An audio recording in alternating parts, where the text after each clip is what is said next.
Hi there, my name is Chris Fraser. I am the owner of digital ad agency Intentional. Today I want to walk through a guide that we've put together around how to select your next digital ad agency. There is a PDF download available if you just wanted to get the information straight away. But for those of you kind of in the throw of about to hire or looking to hire a digital ad agency, I thought it'd be worth taking 20, 25 minutes here to kind of go through each point and detail some of the learnings that we've had over our 11 years in this game. So I guess there's good and bad news with choosing an ad agency. The good news is there's a lot of choice out there, but that's also the bad news. At last count, I think in Australia alone, there's now 2,000 supposed experts. And obviously, over our 11 years, we've seen many iterations of what agencies kind of look like. And our honest assessment from auditing hundreds, if not, I doubt 1,000, but definitely hundreds of ad accounts is that, look, not all ad agencies are the same. The barrier to enter the market is a laptop away. Unfortunately, a lot of certifications that you see are not that difficult to get. The recent changes, particularly to Google Premier Partner, has been well received, as you've got to show both growth and certification. But it's hard. If I'm a client, and just to let you know, I started my career on client side, leading digital teams in FMCG companies. How would I make that decision today? And that's ultimately what I've kind of worked through of the questions that I wished clients asked us when choosing us. And we try and lead them there. But I figure we can't talk with everyone. And so if I can help frame up some of that through what we're sharing on screen today, then that's going to be a great tool. Also included a free selection matrix in there, being cheeky and scored ourselves. Obviously, we get a good score on the criteria that we're looking at, but just as a way of like, if you're going into, if we look at that enterprise level, often that you will have scoring matrices and how you look at those things, but often they're led by procurement teams. And then obviously at your small or medium, you may be doing it more of gut feel or testimonial or someone that you've worked with them before, which is fine. But having an objective way to kind of look at that as well. So based on the 11 questions here is where the matrix sits. So let's get into it. Number one, and this is definitely the biggest, let me just zoom in a little bit more here so that's a bit simpler to read, is do I own the ad account? This is absolute make or break. I think if the answer is no to this, that you should walk away. I cannot imagine a scenario where this plays out positively for you as a client. The analogy that we give here is if you think about building a website, but the developer said they keep the code when they finish working with you, or an email marketing agency that said, oh, we keep the list and access to the Klaviyo or Salesforce account when you stop working for us. The data is so important now. You're probably sick of hearing your agency talk about learning mode, but it is so sensitive to start again. And this runs through everything, your pixel, your catalog, your ad account. Make sure you own these. Ask the question right up the front. All you have to do is probably put a post on LinkedIn and like, hey, has anyone had a bad experience with this? You go through it once where you get locked out of your ad account, and obviously it's a costly mistake. So if I can help one person not make that mistake, that's a great advantage of just putting this together today. The agency should manage your account on your behalf. What we always say is, who owns the keys? And so we work with our clients by renting. We have access to the key, but it's there. They've got the manual. And so we always make sure that's the case. Even if it's easier, it would be way easier in an agency just to start a brand new ad account every time from a management point of view. We often go through the hard yards to get access to that, even helping create new ad accounts for the client and new business managers, particularly on the Facebook side, social ad side. So really important. Don't focus so much at this first stage on whatever agency method, trademark symbol, probably you're going to see there. It's important they have a system, but it's more important that you can access in your own account. And we'll talk about proprietary systems in a moment. So that's first step here. And this is particularly important for all advertisers. And even if we start thinking about programmatic, it's a bit trickier, but we should still be getting it. The second follow-up to that, and this is maybe more appropriate to enterprise level clients, and we do often find with our small, medium business clients that they, are already managing that ad account directly, maybe have an Amex card down there to get points or whatever, but at enterprise level, it gets a bit trickier and it does need to be processed around purchase orders and funding. The double whammy, if you don't have access to the ad account, you don't own it, and the agency is paying for ads on your behalf, look, that is absolute buyer beware. If you've signed an agreement to go along that line, you're basically signing off having no visibility on the actual spend in that ad account. So appreciate some enterprise clients. You need to be able to have your agency pay on behalf of you, but you should have access to that. And the question should be asked. By not being asked, that's a big, big red flag as well. Next up, any proprietary software, CMS, and plugins. So look, we're living in an age of open source. Yeah, there's so many tools and plugins available to you to be able to use. The upside of going for an agency-owned proprietary system for some performance gains that they might be able to advertise, I'd really, really put a red flag, or at least a yellow, orange warning flag on that to dig a bit deeper. As we'll talk about in a moment, try and chat to some other clients that they're working with. How do they get access to that system? The danger, again, is when you leave that agency, how do you access that data? How do you win from that relationship? The other side of it is some of these plugins that are used have hundreds, if not thousands, of users. So it's often that someone else is going to encounter a problem before you do. So your troubleshooting fees, your ongoing management fees for doing that kind of help desk based development work is going to be significantly reduced. I would say this applies to not only digital ads, but all digital assets. If we look at the fees associated with non-Shopify or non-WooCommerce clients that operate in e-commerce or do the same again on lead gen platforms that want to use some niche thing or custom build, it's so much higher because of the admin work involved. And that's the same with connecting pixels and catalogs. Every single time you do something, that cost is compounded. So whatever that initial performance gain or end performance gain that it may be able to achieve, the cost to get there is so great. We just say highly recommend to avoid that. All right, now let's move on to that. That's kind of the questions around just your access to the ad account. As I said, red flag if you can't access. Now let's talk about the agency's actual experience. Now, the reality is in most agencies, you're going to be speaking, if they're a small boutique agency like Intentional, probably going to have some access to the founder initially or a head of growth. And that's going to go through as you progress through that, maybe a bit of strategy. But often there will be a client success or sales person, account manager, who's going to be leading a lot of that discussion. And if they're a good agency, they're going to be well versed in being able to pull in the right people at the right time. There's going to be a qualifying call to make sure that you're the right fit for each other. So there's going to be a bit of that work involved, and that should happen. The problem we see is often that the only conversation you have is with the salesperson until he signs the agreement. So here's some of the questions that are great to, I guess, unearth where the specialization is for that agency or where they're truly good at. Now, I'm fully biased. Been running a specialist agency we've been going for over 11 years. I've been running it for the last 7 years. And so I fully believe in specialization. The analogy that we would give on any given day is if we look at your trades for building a house, yes, an electrician may be able to do some of the work from the plumber because they're both working in the kitchen.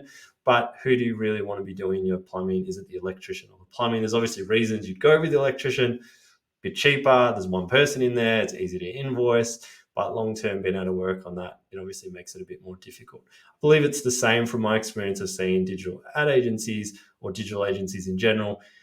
They've most likely started on one service. So they might have started building websites, then found lots of clients were asking for SEO. So then they add SEO, then find clients start asking for performance ads, so they add performance ads, and they need content. That's kind of the way they grow. So there's two ways to ask this. One, just ask it outright. What are you best at? And then follow up, because you're probably talking with the salesperson. So we're best at everything. What did you start doing? What was the agency's first thing? The other thing to note with agency models is often it's hard to tell of who employees versus contractors or freelancers. So a lot of agencies say, yeah, of course we can do that, and then quickly get on the phone in our industry called white labeling. Next question here is, what's your experience with brands in our niche? So look, I would absolutely trust an agency that's worked with clients that have been in that same space. Now, we started our journey, and really for a lot of this agency, as paid digital specialists. So we'd work across industries, across different verticals, but all within the paid digital space. What we found over the last few years is the nuance of the ad platforms and really a lot of the automation around it requires a deeper knowledge of a vertical or a style of client. So we're seeing probably the trend now is that you have e-commerce agencies or B2B or lead gen, splitting by the sort of type of client. We would argue that even within that, so if you're an e-commerce agency working on like a high fashion or fast fashion, very, very different. Same on B2B, working on a SaaS product versus a one-off transaction. It's really, really different. So I'll just be really comfortable with asking better questions around this. So I think often people do focus on like, oh, do you work with brands in my industry? Or do you work with brands in my like type? I'd focus to work with people who've been in your industry, and the type can change from that. This is a really, really important question that nobody ever asked. So what's your experience with businesses our size? So as agency owners, we're trained quite closely around don't be too, or coach quite closely. A lot of the material is try and not have clients that are less than 4 or 5% of your revenue, and try not have clients that are larger than 20 or 25% of your revenue. Obviously, at the larger side, makes sense. It's high risk. It's a service business. You're hiring people to service that client. If they move on, you lose that revenue. And obviously, what I said before, freelancers and contractors, that's why they're often used, because it's easy to scale up or down. For Note, at the moment, we don't. We use all our team are employees of the agency. Why don't you want to be the smallest client? Well, often means you're probably attracted to work with that agency, or maybe you've seen certain case studies they put out, or you've got a friend or colleague that works with them. But if you're on a similar size, the results that they're able to achieve are going to be very, very different. So they might have techniques and strategies that work with certain size budgets or certain channels. And here you are working with that agency, but with a much smaller budget. You're not going to be able to get as much effectiveness out of that. The upside of there being so many agencies that are absolute agencies, their model is to work on lower budgets and get it, initial scale and performance out of there. And then there's agencies like ourselves that we're working with clients at least $1 million in revenue annually, looking at ad budgets at least at that 100, 150 at this, the low end of what we're doing, up to working on enterprise at that $1, $2, $3 million a year budgets as well. So it's okay if you come in and grow. So, we had experience with a client. They came in at mid-tier for us, and then over performance, we continue to grow with them. And so in that way, the agency and the client is getting lifted up. But I think, it hurts me probably to say this as well. I think taking on a client that might represent, like a $10 million or $20 million digital budget came in tomorrow, we'd have to have an honest chat with that client to say, hey, look, we've managed at this size. Here are the techniques we've used. We've got to be transparent to say, for us to get to that managing that size of budget, we're going to have to learn some new things with you as well. And so it's just understanding that there is that cost. Don't focus on how many clients your agency works with, because there's many models of agency. Often we get this question instead. I would ask more of like, how do you work with clients? What size of clients and where would we fit, than how many clients that you're working with. Next up, again, I wish people would ask this, and we offer it all the time, but rarely used, is client references. So the analogy here is the same if you hire an employee. They send a great resume, looks amazing. They've shown where they've grown the profit or the market share of a brand, and you get all excited, and you never call the references, and then it turns out that they're not actually that good at what they did, or maybe they had a strategy that worked 10 years ago, 5 years ago, 2 years ago, or worked on a specific brand, but it's not transferable now to your company that you just hired them for. So what's going on here? It's the same as agencies with awards. There's a part of that we need to do that just in terms of profile for the agency. Case studies, there's a part of which we need to do that, again, in terms of just having that social proof. It's like having a product business and having reviews. So you want to do those hygiene things as an agency, and we absolutely do those as well. But we don't want, if I'm a client, you don't want to go on those case studies alone. That's really just going to show you the absolute best work. Often it's over a shorter time period. So what actually happened with that client over the long term? We always supply 2 client references, ideally in a similar other size of business or similar industry, and allow them to have a chat. The other question here is, what's your average client tenure?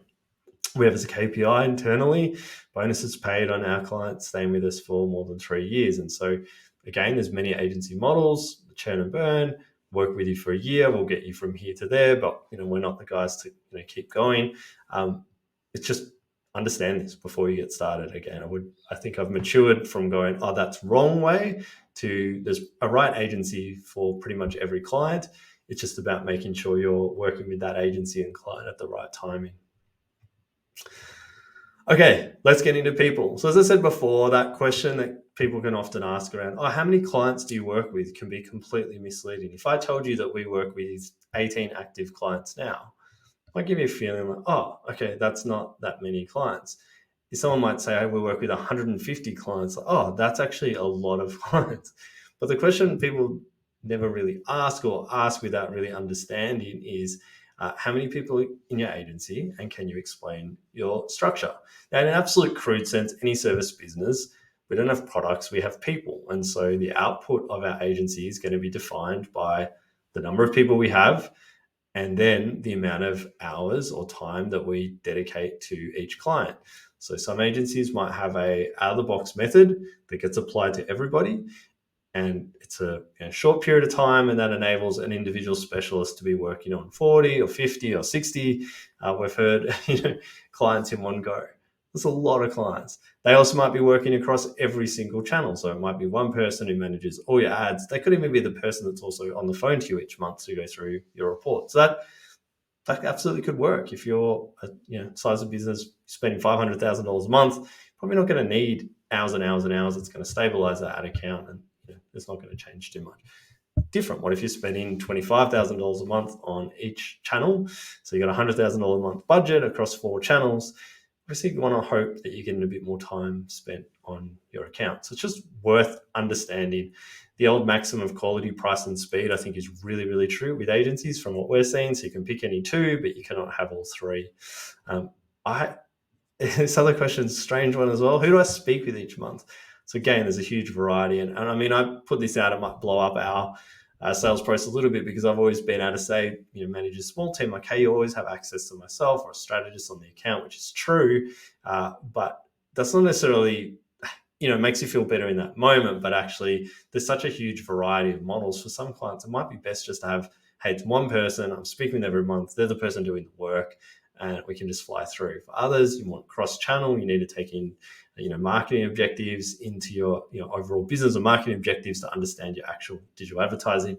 Might need a bit more experience, might need a bit more diversity of thought. So again, understanding how many people in the agency, and can you explain the structure, to lead to the biggest question of how many clients does my ad specialist manage?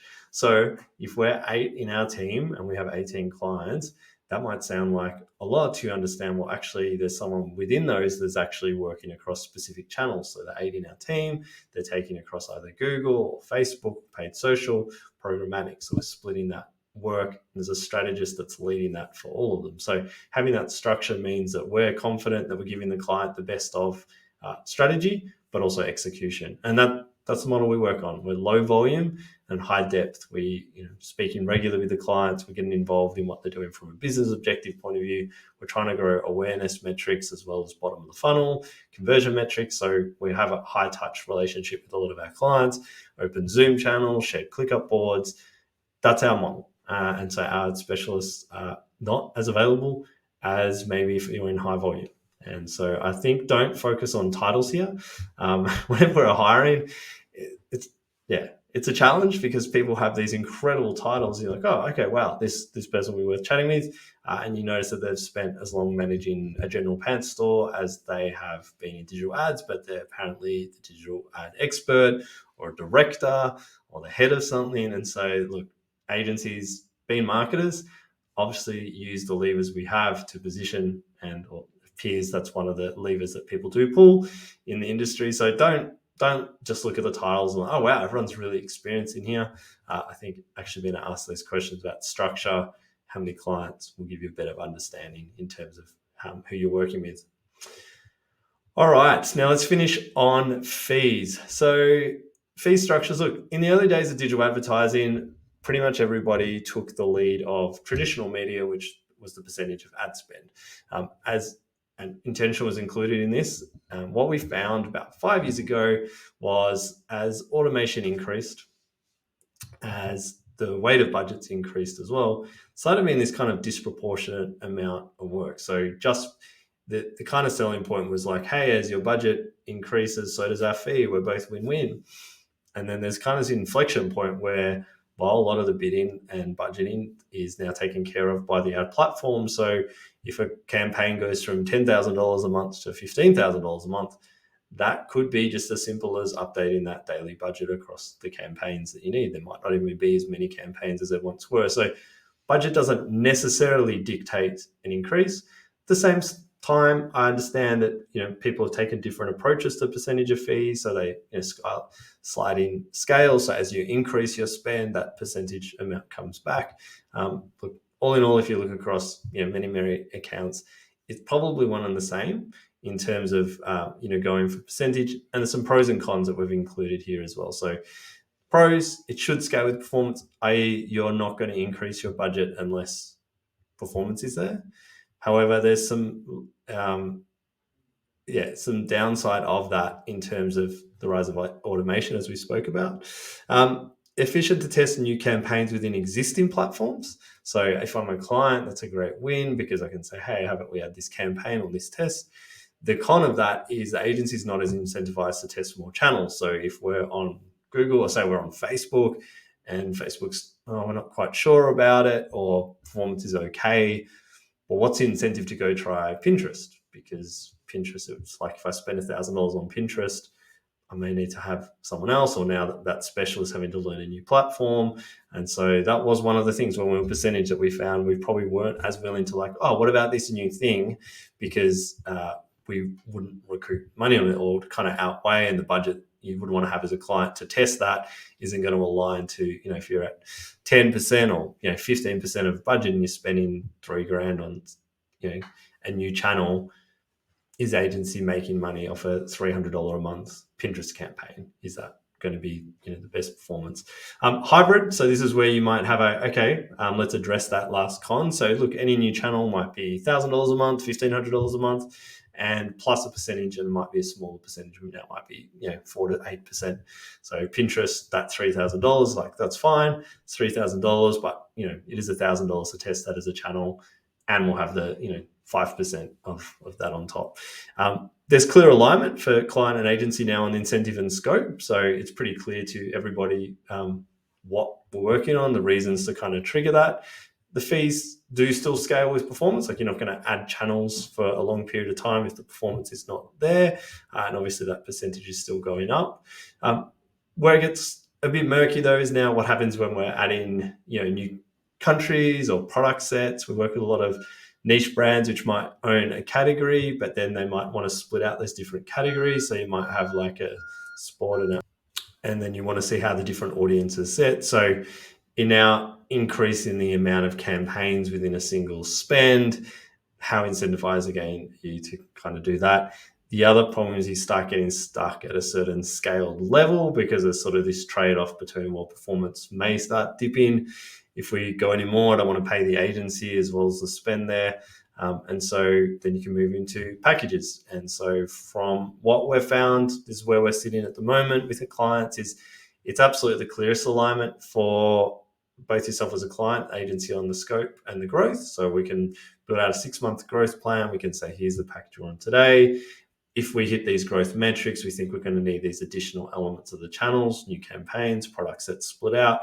Let's aim at that and then have that conversation when we get there. It's also the best path, I think, if you're a brand that's scaling, and that's ideally who we're working with, often brands who are either coming digital transformation project, ramping up what they're doing from there, maybe being a traditional brand, or they're kind of in that high growth phase. And so being able to kind of lock in a price in rather than just a percentage, so okay, this is going to cost this much at these stages, just gives a bit more clarity. The cons, it absolutely is expensive for brands starting out. So if you are in that category where you're spending less than 10 grand a month on advertising, a package fee can end up being at that sort of like 20, 30, 40% of ad spend, and maybe the profitability doesn't make as much sense. What we have seen for brands who are starting that, the kind of less than 250K a year budgets is you want to be able to, plan out that growth within 6 months. All right, how do we get past here to this next stage? So you kind of get unstuck. And obviously a con here is it's not directly linked to performance. I just like to believe we've matured in this in our conversations of if the only thing that's keeping you trying to get a good performance with the client is you're going to get paid for it, it's not necessarily your alignment with the client. Particularly we found as we were chatting on larger budget campaigns or scene budgets need to be used across both awareness, consideration, decision. If you It's incentive on awareness campaigns if the performance isn't there, so you end up not doing full funnel. Just these silly things to try and make the most sense from a performance. End of the day, we want to be aligned with our clients on achieving the business objectives, not just an advertising number that's not linked back to anything meaningful. So the questions to ask, if they're on percentage, does that have decreasing tiers based on spend? If it's hybrid or percentage, what's the minimum budget to add new channels? I just want to know, how do you charge for new countries or product categories? Be aware of people that are like, oh, we don't. There is absolutely simple ways to start targeting new countries. You can just go to your existing campaign, and rather than just Australia, just add US in there. I'd be aware, because if you want somebody that's giving thought, like who is the US market, which states in the US should be even going to? Like America's 10 times the size of Australia. You've got very different attitudes between the coasts and inland. We see little pockets where you've got like Portland and Texas and Florida and Pennsylvania often can outperform California and New York. So you want a level of thinking that's brought to those and new product categories. Again, it can be as simple as, oh yeah, that's fine. We can just add, put a new ad in, like no new audiences. We're not building new categories within that. We're just like applying it to the existing structure. So for people who say nothing, I'd ask some follow-up questions like, okay, well, what's the strategy to add these in? Because I think there's one thing of like being averse to the fee. There's another thing of like, what's the actual strategy? And then finally, what's your testing framework and how do we grow? So some of the traps we found of the percentage and hybrid was the incentive to test and how we can make sure we're doing that. To be absolute upfront, I think it's still an ongoing thing within package. There's one thing in the test is like just like A/B tests on what you're already doing. There's another on like, how do we make sure that we're getting better? And that's for us is, putting together those 6-month growth plans to revisit to like how we actually stepping up at each time. And then finally, particularly if you're doing any programmatic, just ask the question. The reaction's often the most interesting part or the telling part. Do you get any kickbacks or commission from media partners? The answer is yes. If you're doing programmatic or any direct buys with publishers, it's almost impossible to avoid. We've had funny stories where we've got into fights with publishers about wanting to get it credited. You just need to be transparent around it. There's always incentives in play. There's always promotions going on. We just find an not open book policy, but just a transparent policy with our clients. Like if we're buying these channels, like it's likely we're going to say it's a $10,000 media plan. Then we'll get $1,000 back as credit. We'll just try and use it on your account again. But just ask the question, as I said. It's fascinating to see the reactions often, and that's obviously more telling around what kind of relationship do you want to have with your agency and what's kind of in there.